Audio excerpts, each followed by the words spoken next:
Hello, everybody. Welcome to the Fintech Combine. I am your host, Kris Kovacs, and this is the series where we talk with and sometimes about community-based institutions, their digital and business transformation projects, and we meet the innovators, entrepreneurs, and fintechs that make it all possible. On this episode, we're speaking with Jeffrey Staw, who is a CUSO executive and expert in back office and service consolidation inside of credit unions. So if you're ready, let's suit up and get out on the field.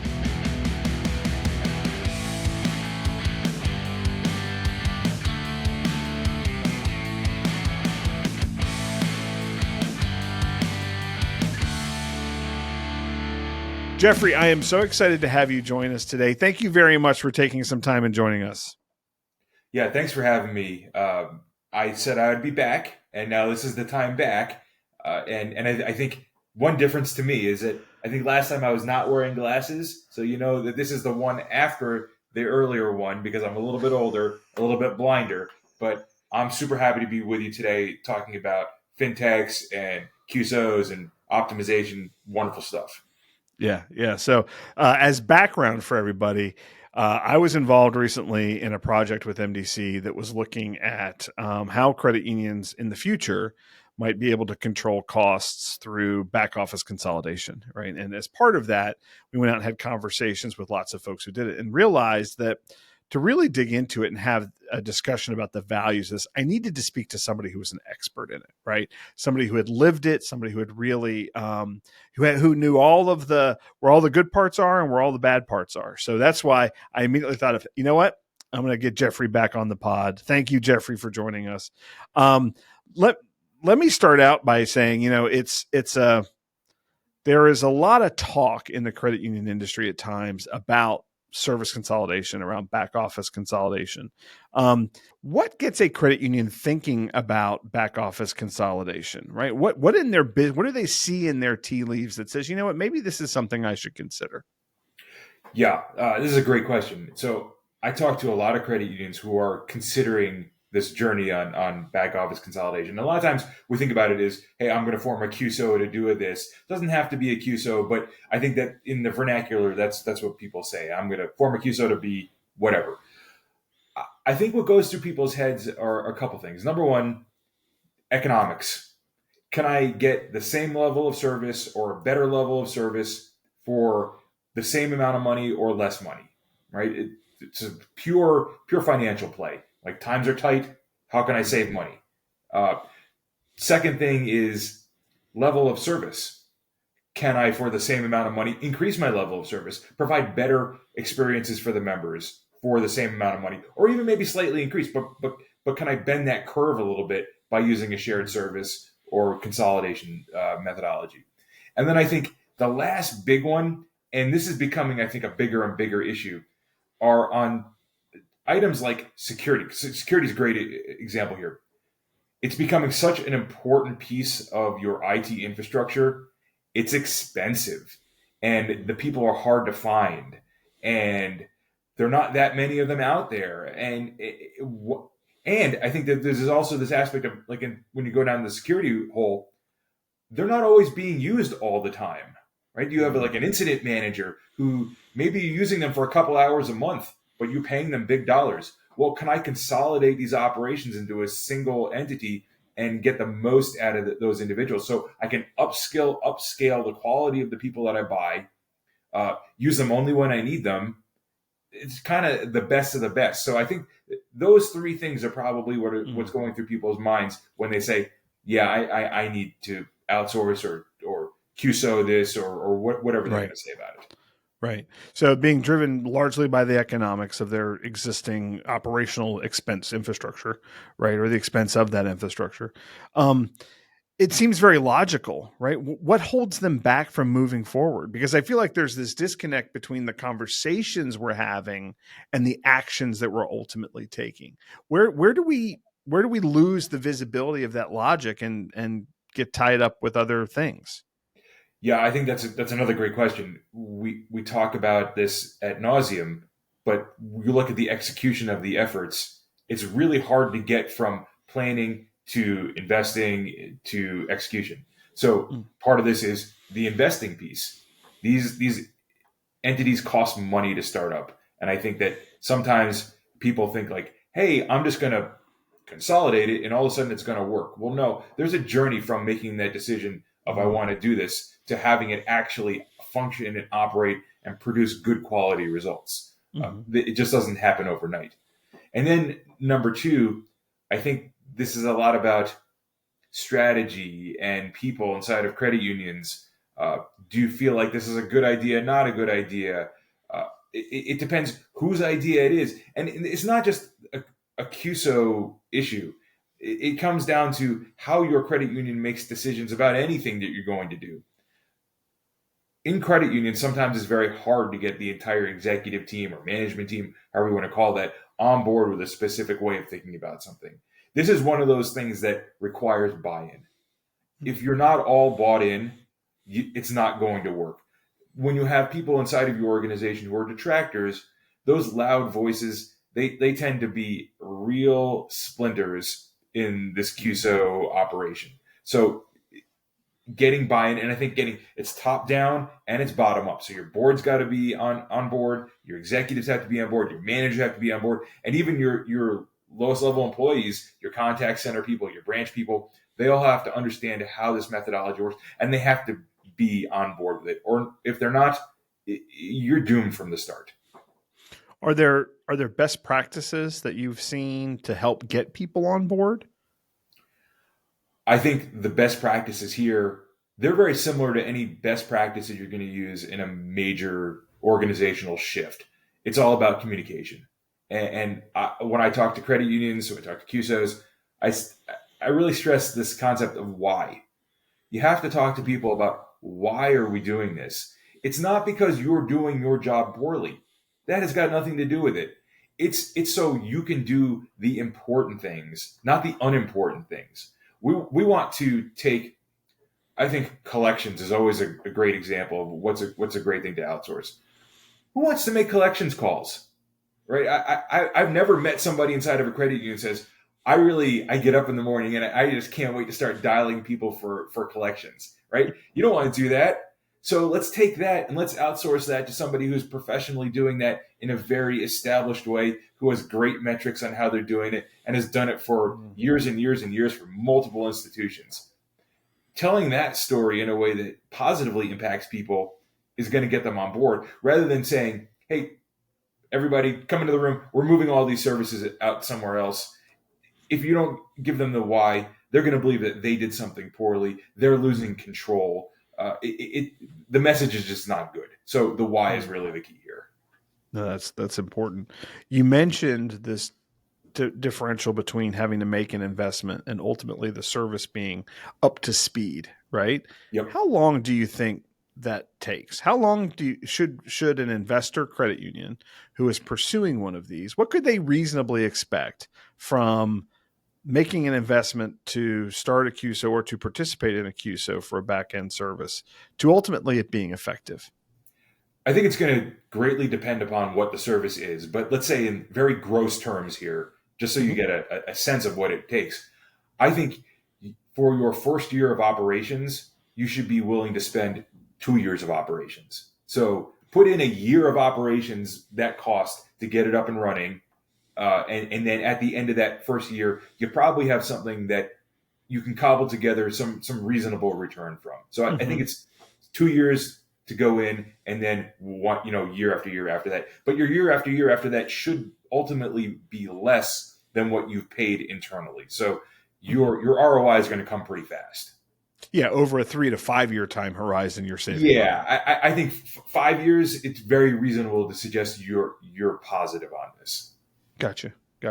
Is that true for, is that timeline true for a credit union, perhaps who's joining an existing CUSO, who that's already operating those services, say for 2 or 3 credit unions and a fourth one wants to come in? Will it also take them a year, or do you think that happens a little bit more quickly? I think also will depend upon the type of operation, but I think that there is an opportunity for something that's up and running to happen a lot faster. If we're talking about, let's say, core hosting, which is a highly complex task, I don't know how much you can accelerate that. But if you're talking back to collections, if you have a up and running collections CUSO, I think within probably a quarter, you're probably functioning just fine. Gotcha. It's funny you mentioned the core. One of the big questions we had in the study we were working on was, do you have to agree on the technology first, right? Do you have to agree? Do you have to kind of all choose a service provider? Do you have to all be on the same core? Do you all have to be on the same lending platform? What's your thoughts on that? Is there room for differentiation in those circumstances, or is it most effective to have everybody aligned on this from a systems perspective? Well, okay, so is it most effective? The more consolidation and the more similarity you have, the more effective it's going to be. But I don't know that that's the only way to go. There are strategic choices and there are tactical choices. You want to make sure that if you're going in a differentiated manner, let's say for some reason you're in a technology CUSO and you have one LOS that everybody likes, but you decide, hey, I need this other LOS. Make sure that that's a real strategic move, because when you add another similar type product to the same layer, that's when you start to lose the advantages of shared services, because now you're talking about forking your code, you're talking about separate QA, separate upgrades, separate tech debt stacks, all sorts of things where bringing it all together starts to save you money. That money saving starts to evaporate as you're running something in parallel. And for you, as the person who's running something in parallel, you're going to say, geez, this is a lot more expensive, because instead of paying maybe 1/5, 1/6, 1/10 of the upgrade costs that I'm paying for my old LOS, I'm paying 100% of the cost for my new LOS. So I would suggest that if you're going to do it, be prepared to pay more and make sure that it's a real strategic decision, because at the end of the day, you're going to be looking back and say, did this change get me the ROI that I was looking for with these increased costs to the service organization? Did I really get the increased performance from a member acquisition perspective, an increased loans perspective, whatever that is? Look at the metrics and make sure you're making smart choices. Would it be a fair comment to say that if you wanted to differentiate on that, it shouldn't be consolidated anyway? I mean, it just there's a certain, to me, I think we waste a lot of money as institutions changing systems unnecessarily, right? For the hope of better performance, when sometimes it's the people. And I think that I wonder if you made the decision to consolidate it, and then you start to make the decision to differentiate within that. Maybe you shouldn't have consolidated that to begin with. That's very possible. I'm not going to tell you that's a bad analysis. Okay. But you may find yourself in a position where I no longer have an IT staff that can support it. I may no longer have a hosting facility. I might have to put it into this shared services environment, and I might have to suck up that extra cost. So it's just part of the calculus of, like, when you're doing an RFP, make sure that you understand that this is on top of the cost that you're paying on your RFP. So right, if the end analysis still comes out positive in the way you want it to be, that's great. Good for you. If not, think about why you're really doing this. And to your point earlier, we change out systems in the credit union industry a lot. Mm-hmm. And are these systems really differentiated, or are they not? If you're using an LOS to be your differentiating factor, I don't know, you may want to rethink that one. Yeah, you'd be hard pressed to make that case, I think. Especially if it's one that's available to everybody else, right? That's right. Absolutely. Right? Because it's not really differentiated if somebody else has it. That's right. I think what we're talking about is kind of the governance of the collaboration, right? The governance of the CUSO. How important is governance in determining the success of endeavors like this? I think that's the $1 million question right there. When I talk to credit unions and CUSOs about this, they ask me, what are the lessons you've learned from the past? Governance is the first thing that comes out of my mouth. It's really solid governance. And I'm not going to say that there's one way to do the governance, but governance that everybody buys into, that's what it needs to be. So you can have robust boards, you can have small boards, you can have governing committees, and whatever you want to do. I would say reduce the friction, make sure that decisions can be made quickly, and make sure that people are all bought into decisions. So whatever governance structure that your CUSO, your credit unions want to employ, make sure that they follow those principles. And that's the key. Governance structures that question the results or are open to lots and lots of discussion post decision, they tend to spiral out of control. And then you start to then lose the value of the cost savings again because you're applying so many extra hours to it. So think of everything in this model of the economics of the decisions that you're making. Mm-hmm. Sometimes you have to make suboptimal decisions because fundamentally you're trying to save that money, that create that cost savings that your whole business model is built on. Yeah. I think if you think of it as you're buying a service, right, and you don't rebuy the service, like if you sign a contract for a system for 5 years, you're not rebuying that system every 6 months and having to go back and re-justify it. You're more saying like, okay, we've made the decision, we as a governing group, we've made the decision. Now let's time box that for 3 years, 4 years, and come back and make the best of where we are, and then make an evaluation to see if we want to continue to be, right? I think that's well said. I would rather spend time creating product roadmaps and enhancing the product that you've got and trying to make it fit your needs than saying, hey, let's revisit what this product is. Mm. How do you, when you're talking about product roadmaps and you're thinking about how a service is going to be delivered to multiple institutions, how do you go about consolidating all that input? How do you go about, gaining their buy-in to those things? Talk to me about what that looks like when it's done successfully. That's part of the secret sauce there, is getting everybody onto the same page. Now, what that necessitates, though, is if you're somebody who buys into this shared services CUSO model, you have to realize that not every decision is optimal for you. You have to look at it from the totality of decisions that are made. So sometimes a decision is going to benefit somebody else in another market who is pursuing another line of business for their strategic decisions. So it kind of like, it's like a game of poker, right? Everybody is the big blind at some point, right? You get your opportunity to make the big decision, and you kind of have to like live with other people's decisions. So you have to be flexible here. And I think in a scenario where there's give and take and everybody can kind of compromise, that's when these product roadmaps start to really look slick.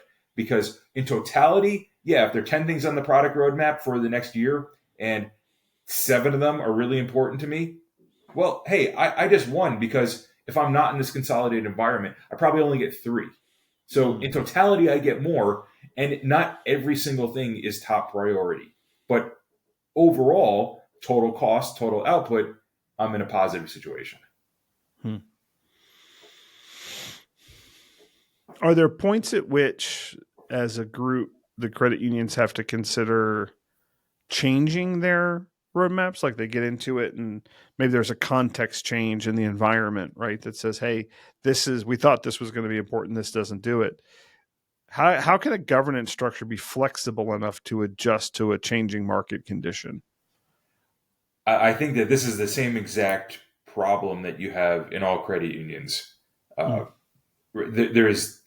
I don't want to say the answer is agile, right? Because I think we've seen that that's not the answer. But having a little bit more flexibility in the way you plan things may be the answer. Having an innovative mindset, failing fast, understanding that every single thing that you put forward doesn't necessarily have to come to the conclusion that you planned at the very beginning.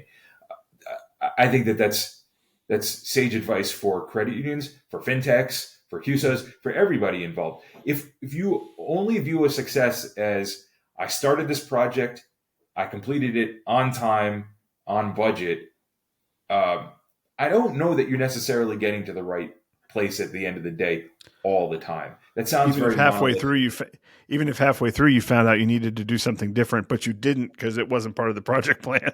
Right. So then it comes a question of like, what are the metrics? Right. Is your metric, I finished this project, or is the metric, I provided adequate ROI to justify the investment, or I was able to hey, I should be rewarded. I stopped this thing after 6 months because I saw it wasn't gonna bring the results that we wanted to. That the person who says that and the person who's right about that deserves a reward. Excellent point. That's not the way we think a lot in this industry. It's not. Right? It's not the credit union way of thinking about projects and programs. Does the introduction or the consolidation of these services into a CUSO create more room to have more business and financial results focused discussions around those kind of topics, right? Because we tend to, and then when you've seen one, as our friend Jeff Klein says, when you've seen one credit union, you've seen one credit union, right? But there is a difference between credit unions who make an annual plan, follow through on that plan, get as much of that done as they can, and then move on to the next plan, right? The next project, versus a bank that says, okay, every quarter I'm being measured on the effectiveness of my plan, the effectiveness of the projects I did, and whether or not it's delivering the financial results. Does having a CUSO open up the door to have more of that kind of financial review of the effect of decisions and projects that had previously been completed? I think so.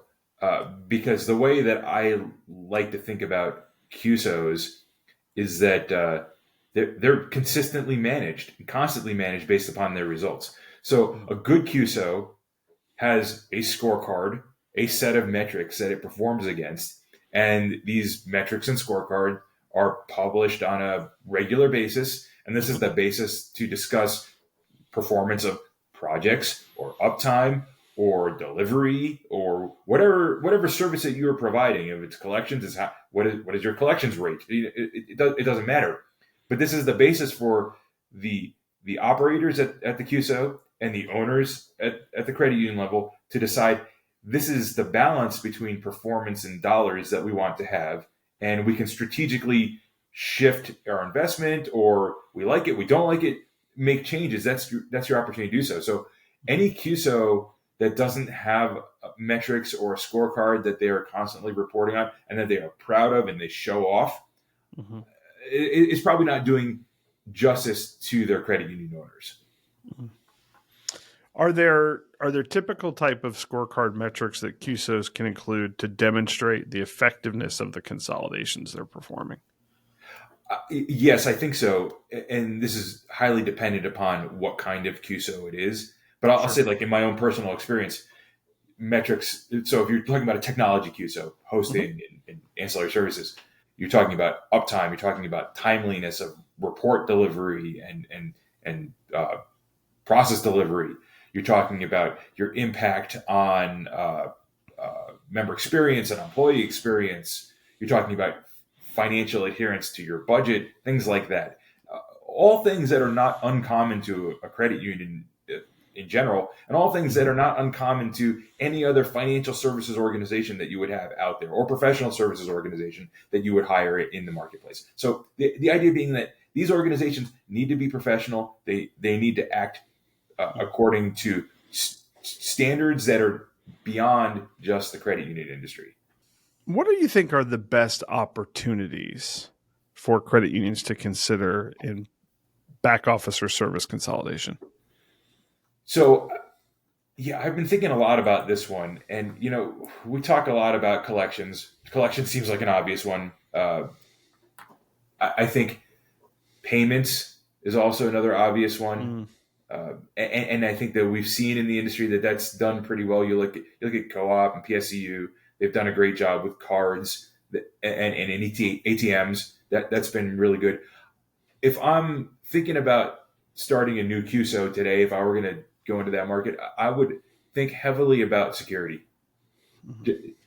And I think it's pretty obvious. You look at the attacks that are happening every day. They're getting bigger and bigger, faster and faster. A particular credit union's ability to respond to these attacks, let's say proactively or reactively. So proactively being fend them off at the gates, right? Deploying services and systems that say, hey, I'm not going to let this penetration happen. But then also responding to a penetration when it does happen. These are much more professional level services than they were, let's say 5-10 years ago. You're not in a position to be able to respond effectively if you're not a huge credit union today. Yeah. And I think that that's probably the most fertile ground right now. You mentioned core hosting. Do you think that's one? I do. I think there are opportunities in the core hosting space as well. So you look at some of these cores, many of the cores today, they have the option of you can host it with the core provider or a core provider's anointed hosting facility, or you can host it in-house. There are positives and negatives to each. I've heard a lot of horror stories about the core provider's hosted solution. It works for some, it doesn't work for others. And some have very good stories, but it depends who you are if you're going to like this or not. I think that the idea of self-hosting, like security, because there's a very close tie to security here. Mm-hmm. It's so hard, so complex. You generally can't just put these things up in AWS and just let it happen. And even if you do, you need to have a level of expertise in securing AWS that is far beyond what most credit unions can employ. So the idea of having a shared service organization who really specializes in, hey, I've got this really locked down data center. I know how to do the connectivity. I know how to do the security. I know how to do the integrations. There's value in that. And I think there's probably also cost savings. Well, I know there's definitely cost savings involved in that versus what you could do at the core provider level.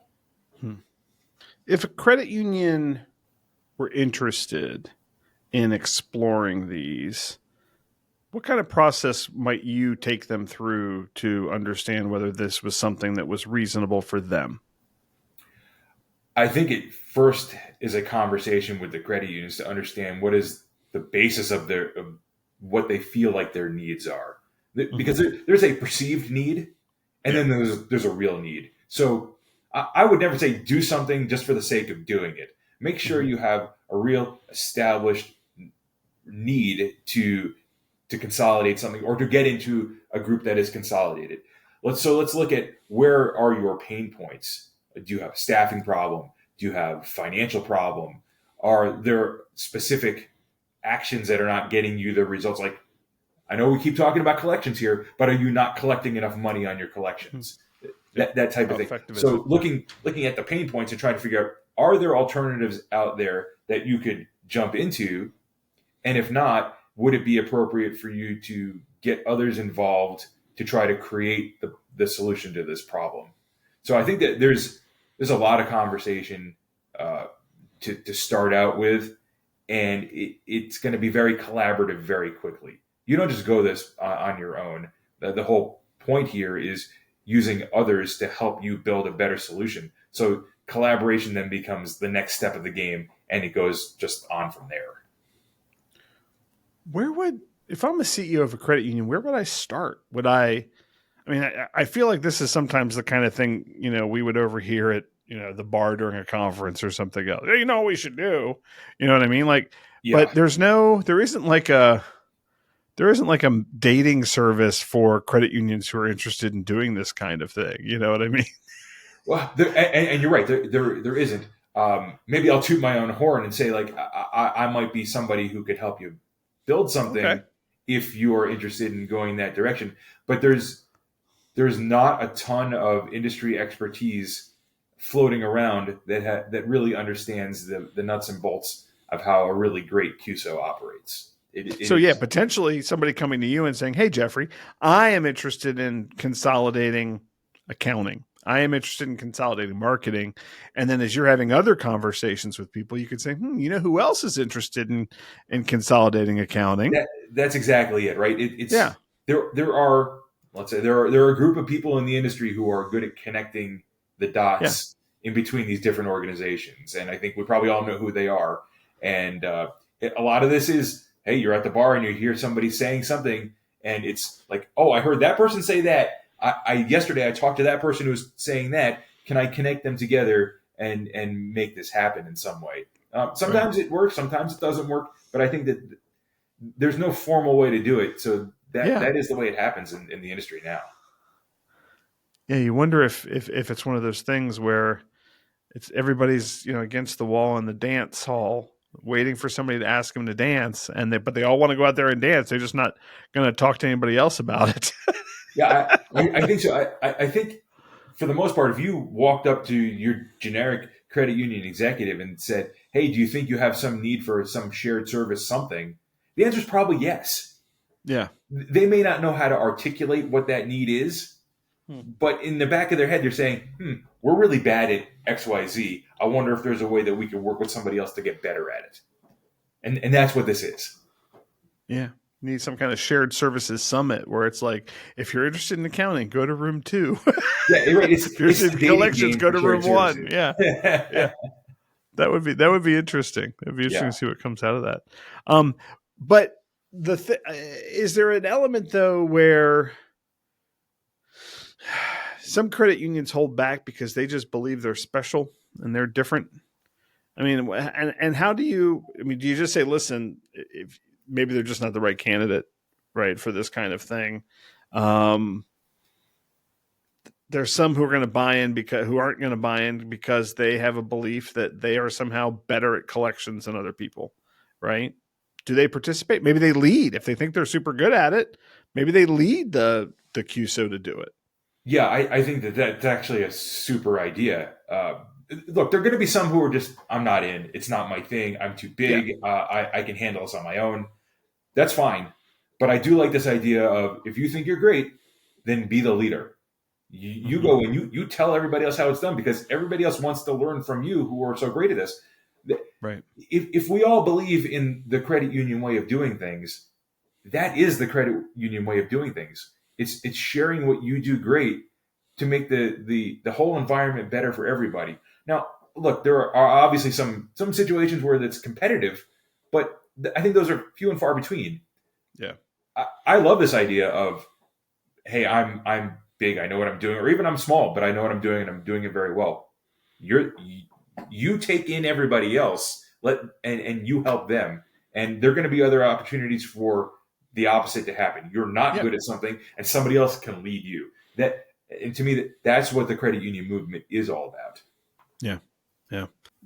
How much can a credit union group who decides to do these, and I'm asking you a little bit to just pull a number out of the air, right? Unless you've got this already thought about, what kind of percentage improvement do you think it would be reasonable to expect? I know you're going to say it's based on the service, right? But would it be reasonable to say, listen, you should expect a 25% by year 3, because we said not year 1, because you're going to have some extra investments in year 1, but by year 3 you should be seeing a 25 to 30% improvement from a pricing or performance perspective. Is that reasonable? Am I way off base? I don't think you are way off base. I'll give you just an anecdotal 2 stories that I know about the hosting situations. Let's talk about DNA hosting. So DNA, the core, Fiserv DNA core hosting. I spoke to a credit union who is hosted in Fiserv's hosting center. They have 2 nines uptime. Right. So let's all. So explain that for people who don't know what that means. That means when you log in, you have a decent chance of it not working. No, that's funny. So the number, when you say 2 nines, what are you referring to? I kind of want to look it up right now, but 2 nines is like it's hundreds. 99%. It's 99%. 99%. It's hundreds, maybe thousands of minutes of downtime per year. It's not very high. Right. It sounds like a lot, but it's really right. Pretty. The goal is typically 4 nines, 5 nines. Right. Yeah. Yeah. 99.99. Right. So they were 99.00, which may be below Fiserv's SLA, but that was the effective uptime that they had. Now, when I was at OTS, we were running DNA at 4 nines, and sometimes better than 4 nines. 99.99. Yeah, so that's minutes of downtime annually. Mm-hmm. Yeah. So compare those, right? It's a ridiculous difference. Yeah. Yeah. And Certainly from the members can member's feel that. perspective. Yeah. Yep. Absolutely. Absolutely. Is there a pending wave of consolidations coming? Yeah. I think the simple answer is there has to be. There's Why? no choice. Well, I think if we look at the macro environment in the credit union business, right, we see the number of credit unions shrinking. We don't see a lot of new charters coming out, right? I think last year, what did we see? Like 3 or 4 new charters. It's not a big number, and those new charters are small institutions, so they're de novos or they're very small. Yeah. You see lots of mergers, right? And I think we're seeing this all the time. It's one merger after another merger after another merger, and the resulting institutions are much better, much stronger, much faster. They're more reliable, what have you. But fewer credit unions means more services need to be packed into a smaller space, and you're starting to talk about credit unions who are on different cores, different technology stacks. I think it makes sense for them all to move that into a third party to create efficiency. And I struggle to see how credit unions, as they grow, are going to be able to justify the cost of ongoing technology costs and ongoing commodity-based costs. Right? There's downward pressure on margins. How do you fix that? You fix that by getting well-priced services that really highly perform. So outsourcing your collections, getting a better collections rate for cheaper per call, that's the answer. Yeah, I don't know that I had ever put it together that a merger of credit unions is actually just back office consolidation of everything. That's it. Right? So should credit unions take opportunities then? The question for them is, do you take opportunities then to consolidate some specific services so that you don't have to merge away and not be there for your members anymore? At least not in the same form that they're used to. So I think there's an opportunity, at least for those mid-market guys, to say, I am going to use shared services, bring down my expenses a lot, and maybe I'm not such a great merger target anymore as well. So right. That's kind of like the other way of looking at it. I think that there's an opportunity there as well. What I also will tell you is, having sat through many mergers, is that using shared services technology makes it easier to do a merger. Mergers are way easier. So you, as the credit union, you can focus on the culture of the merger. Right? What are the two problems in mergers? Your technologies go like this, and your cultures go like this. So wouldn't it be great if you, as the credit union, can just focus on the culture? Let your shared services organization worry about putting those other pieces together. You can do more mergers, and you can do them faster. It's very insightful. Very insightful. Jeffrey, if someone is interested in reaching out to you and having a conversation about pursuing some kind of back office or service consolidation, how do they get a hold of you? I guess I'm pretty proliferate on LinkedIn. LinkedIn is a great place to get in touch with me. I will respond. And I think if you see me at a conference, just pull on my jacket. Yeah. And we'll make sure that your LinkedIn profile is included as a part of the show notes. Okay. So excellent. I think this has really been valuable, Jeffrey. I think it's a conversation that a lot of folks have needed to hear. So I really appreciate you joining us and sharing both your thoughts about it and as well as your willingness to help credit unions pursue it. I think that's really, really important right now. So thank you. Yeah, my pleasure. I think shared services are a great thing. And I think there's a lot of opportunity in the industry to pursue them. And I think that this is where the industry is going. So yeah, thanks for having me to talk about it today. Really appreciate it, man. Thank you. This podcast is sponsored by Constellation. We're empowering community financial institutions with innovative digital solutions, powered by fintech, driven by your roadmap. Join us as we navigate the future of digital banking together. For more information on how we can be your partner for digital transformation, visit www.constellation.coop. Jeffrey, thank you very much for joining us. It really was a great conversation, and one that I think is really important for credit unions to consider in the future. If you like what you heard on this episode, please like and subscribe on your platform of choice. Thank you for stopping by. We will see you next time.